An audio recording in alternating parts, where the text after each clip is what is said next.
Brought to you by V-Guard, co-powered by Sensodyne and Vimal. बोलो जुबां केसरी।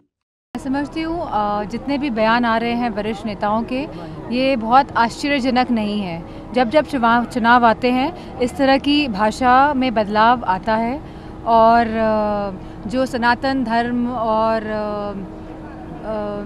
की बात करते हैं, मैं समझती हूँ उन लोगों के मुख से ऐसी बातें अच्छी नहीं लगती हैं।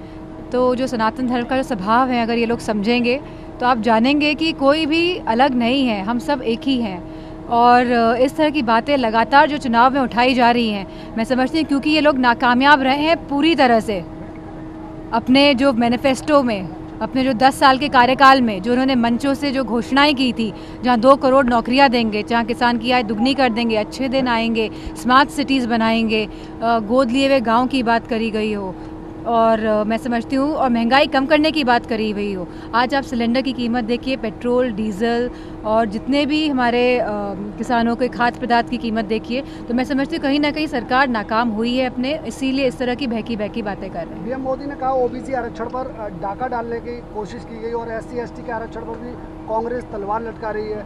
कांग्रेस 2014 में जो सरकार 10 साल में कोई काम नहीं कर पाई है, किसी भी युवा, सारे वर्ग, हमारे युवा वर्ग, हमारा किसान वर्ग, हमारे महिलाएं, हमारी बेटियां और हमारे जवान, हम इनका पर्दाफाश हो चुका है। अब ये लोग जान चुके हैं लोग कि यह सरकार काम नहीं करेगी और खाली मीडिया के माध्यम से ये प्रचार और प्रसार में लाखों करोड़ रुपए देगी आप लोगों को, और इसी के साथ ये चंदे के माध्यम से लाखों करोड़ों रुपए लेगी बड़े बड़े उद्योगपतियों से। धर्म के आधार पर कांग्रेस आरक्षण की बात कर रही है, ऐसा भी पीएम मोदी। मुझे लगता है कि कांग्रेस के यहाँ पे बहुत सारे प्रतिनिधि आपको क्षेत्र में मिल जाएंगे, अगर आप उनसे बात करेंगे तो अच्छा रहेगा।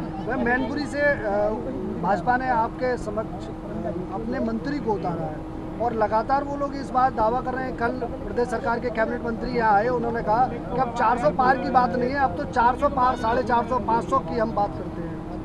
मैनपुरी 80 की 80 सीटों में समाहित है, कैसे लेती हैं आप? मैं समझती हूँ 80 की 80 सीटें बोलना ही ये दर्शाता है कि ये झूठ बोलने वाले लोग हैं। तो ये भारतीय जनता पार्टी भ्रष्टाचार जनता पार्टी बनती जा रही है। जितने भ्रष्टाचारी हैं पूरे देश के, इनके पार्टी में समाहित होते जा रहे हैं। और मैं समझती हूँ जनता इस बात को समझ गई है कि दबाव की राजनीति के तहत ये लोग चंदा इकट्ठा कर रहे हैं, भ्रष्टाचार फैला रहे हैं, भ्रष्टाचारियों को अपनी पार्टी में समाहित करते हैं। और चारों वर्ग, हमारा युवा, हमारा किसान, हमारी माताएं बहनें, हमारे जवान, इस बात को जानने के बाद अपना मन बचा चुके हैं और ये लोकतंत्र और संविधान को बचाने की लड़ाई होने जा रही है। और मेरा मानना है कि इस बार जो परिणाम रहेंगे वो बहुत ही आशाजनक रहेंगे।